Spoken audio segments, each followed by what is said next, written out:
Global skill development mission में आपका स्वागत है। इस सेशन में हम जानकारी लेंगे नेक्स्ट टूल जो हमारे पास काउंटर के रूप में उपलब्ध है। यदि मैं यहाँ माउस प्रेस करके रखूँ तो आप देखेंगे यहाँ पे काउंटर के रूप में अगला टूल उपलब्ध है। मैं इसे क्लिक कर लेता हूँ। आप देखेंगे आपका सिंबल यहाँ पे चेंज हो गया है जो काउंटर के सिंबल को रिप्रेजेंट करता है कर्सर के साथ। काउंटर का मुख्य प्रयोग किसी भी शेप की पैरेलल शेप्स बनाने में किया जाता है। इसका अर्थ ये हुआ कि यदि मेरे पास एक रेक्टेंगुलर है तो इस तरह के काफ़ी सारे रेक्टेंगुलर एक शेप में बन जाएंगे जो काउंटर कहलाएंगे।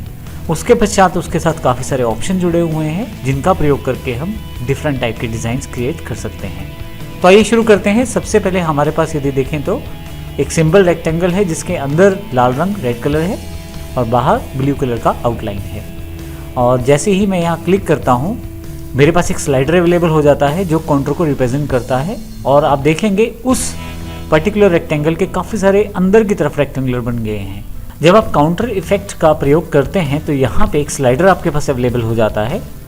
इस स्लाइडर का प्रयोग करके नंबर ऑफ आइटम्स को आप बढ़ा सकते हैं जो आपने पैरेलल आइटम्स क्रिएट की हैं। यदि मैं नीचे की तरफ स्लाइड करता हूँ तो आप देखेंगे कि नंबर ऑफ आइटम्स कम हो गई हैं, लेकिन जैसे जैसे मैं इसको ऊपर की तरफ लेके जाता हूँ नंबर ऑफ आइटम्स बढ़ती जा रही हैं। और इस तरह से मैं इसमें बेसिक इफेक्ट्स को क्रिएट कर सकता हूं जो काउंटर टर्म्स में रहता है।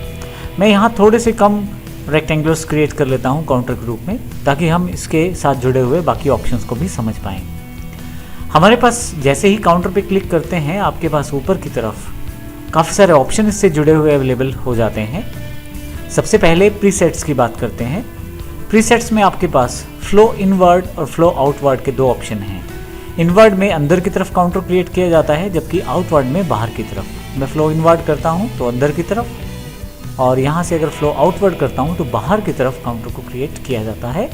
आप एरो की पोजीशन भी देख सकते हैं। इस समय बाहर है एरो, इसका अर्थ ये है कि काउंटर जो है वो बाहर की तरफ किया गया है क्रिएट। और यदि मैं इनवर्ट कर दूँ तो आप देखेंगे एरो अंदर की तरफ है, इसका अर्थ ये है कि काउंटर जो है वो अंदर की तरफ क्रिएट किया गया है। आप किसी प्रीसेट में चेंज करते हैं तो उसको नए प्रीसेट के तौर पे सेव भी कर सकते हैं। बेसिक ऑप्शन वही है, एक्स वाई लोकेशन है, विड्थ हाइट को आप रिप्रेजेंट कर सकते हैं। यहाँ आपके पास तीन तरह के ऑप्शन दिए गए हैं। सबसे पहले टू सेंटर, अगर मैं क्लिक कर दूँ तो काउंटर जो है वो सेंटर की तरफ रिफ्लेक्ट करेगा। जब मैं इसे बढ़ाता या घटाता हूँ तो आप देखेंगे काउंटर का जो इफेक्ट है वो सेंटर में रहता है। यदि मैं यहाँ पे इनसाइड काउंटर कर देता हूँ तो इनसाइड इफेक्ट क्रिएट किया जाता है कुछ इस तरह से। यदि आउटसाइड काउंटर कर देता हूं तो बाहर की तरफ एक इफेक्ट क्रिएट किया जाता है। आप देखें इस तरह का इफेक्ट आप क्रिएट कर सकते हैं डिफरेंट तरह के काउंटर्स का प्रयोग करते हुए। इसके अतिरिक्त मैं यहाँ पे काउंटर स्टेप्स भी क्रिएट कर सकता हूँ। पहले मैं इसे सिंपल और कम कर देता हूँ ताकि हम इसे ज़्यादा से आसानी से क्लियर कर पाएँ। अभी सिर्फ 7 स्टेप्स इसने दिखाए हैं। मैन्युअली यहाँ से स्टेप बढ़ा सकता हूँ मैं, आप देखें, और यहाँ से कम भी कर सकता हूँ। और इसी तरह से स्लाइडर का प्रयोग करते हुए भी कम ज़्यादा कर सकता हूँ। जैसे मैं ज़्यादा करता हूँ यहाँ आप देखेंगे 20 ऑटोमेटिकली ऐड हो गया है। थोड़ी और नीचे लेके जाता हूँ तो 44। जितने काउंटर ज़्यादा करते रहेंगे उतना वो मिक्सअप होता रहेगा इमेज और एक फील्ड इमेज जैसा शेप लेता रहेगा। मैं यहाँ इसे फिर से कम कर देता हूँ। इसी तरह से नेक्स्ट हमारे पास यहाँ पे काउंटर का ऑफसेट यानी कि बीच का स्पेस है, अर्थात यदि दो रेक्टेंगल की बात करें तो इन दोनों के बीच में कितना स्पेस रहे ये आप डिसाइड कर सकते हैं। यहाँ से स्पेस बढ़ाने के लिए यहाँ से मैं बढ़ा सकता हूँ स्पेस। आप देखें बीच का अंतर बढ़ रहा है। हालांकि मैं स्पेस बढ़ाने के लिए डायरेक्टली टाइप भी कर सकता हूँ। अब आप देखें कि काफ़ी बड़ा स्पेस हो गया है। और स्पेस कम करने के लिए फिर से मैं टाइप कर सकता हूँ और स्पेस जो है कम हो गया है। तो इस तरह से आप डिफरेंट शेप्स में डिफरेंट टाइप के स्पेसिस का प्रयोग कर सकते हैं। मैं यहाँ 0.14 स्पेस का यूज़ करता हूँ। नेक्स्ट आपके पास यहाँ पे काउंटर कॉर्नर्स हैं। आप डिफरेंट टाइप के काउंटर कॉर्नर्स डिफाइन कर सकते हैं। डिफ़ॉल्ट रूप में मीटर्ड कॉर्नर्स हैं, लेकिन मैं राउंडेड कॉर्नर्स का प्रयोग कर सकता हूँ कुछ इस तरह से। मैं बेवल कॉर्नर्स का प्रयोग कर सकता हूँ कुछ इस तरह से। अभी मैं मीटर्ड कॉर्नर पे वापस ले आता हूँ। इसके अतिरिक्त आपके पास लीनियर काउंटर कलर्स हैं। मैं क्लिक करके उनको वर्कआउट कर सकता हूँ जिसमें जो दिशा रहती है कलर्स की वो चेंज रहती है। क्लॉकवाइज काउंटर कलर में फिर से चेंज हो जाती है और काउंटर क्लॉकवाइज में फिर से कलर जो हैं वो चेंज हो जाते हैं। फाइनली मैं इसे फिर से वापस ले आता हूँ।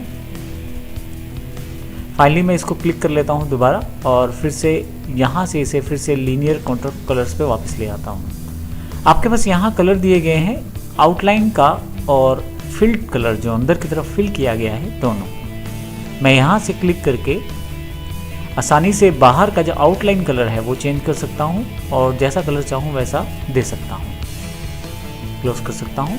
फाइनली ये जो कलर है ये अंदर की तरफ रहेगा जिसको मैं प्रयोग कर सकता हूँ और ओके कर सकता हूँ, जो फिल्ड कलर की तरह प्रयोग किया जाएगा। यदि आप यहाँ देखें तो आपके पास ऑब्जेक्ट और कलर एक्सीलरेशन दिया गया है। यहाँ आपके पास स्लाइडर दिया गया है, आप ऑब्जेक्ट को बढ़ा और घटा सकते हैं, वैसे ही आप नीचे की तरफ कलर को भी साइमल्टेनियसली बढ़ा और घटा सकते हैं। यदि आप इसे रेशो को अनलॉक कर दें तो आप इस केस में किसी भी एक पर्टिकुलर पार्ट को भी चेंज कर सकते हैं। इसमें दोनों स्लाइडर अलग अलग घूमते हैं, यानी कि दोनों स्लाइडर्स अलग अलग तरह से आप चेंज कर सकते हैं। फिर से यदि आप इनको लॉक करना चाहते हैं तो यहाँ लॉक के सिंबल पर क्लिक करें, फिर से दोनों स्लाइडर्स इकट्ठे घूमेंगे। फाइनली अगर आप चाहते हैं कि सभी तरह के इफेक्ट जो आपने बनाए थे उनको हटाना है तो बड़ी आसानी से उसे हटा सकते हैं। उसके लिए आपके पास यहाँ क्लियर काउंटर है, क्लिक करें और आपके पास फिर से इनिशियल शेप जैसी थी वैसी अवेलेबल हो गई है। काउंटर इफेक्ट्स को ना केवल आप शेप पे अप्लाई कर सकते हैं बल्कि आप इसे किसी टेक्स्ट पे भी अप्लाई कर सकते हैं। मेरे पास ये टेक्स्ट डिफाइन किया हुआ है, अगर मैं इस पे काउंटर टेक्स्ट या काउंटर इफेक्ट को अप्लाई करूँ तो मेरे पास ये इफेक्ट जो है यहाँ पे अप्लाई हो गया है, जिसमें किसी भी पर्टिकुलर वर्ड को बार बार रिपीट करते हुए बाहर की तरफ ले जाया गया है। आप नंबर ऑफ स्टेप्स को यहाँ से डिफाइन कर सकते हैं और आसानी से कुछ चीज़ों को मॉडिफाई यहाँ से कर सकते हैं। धन्यवाद।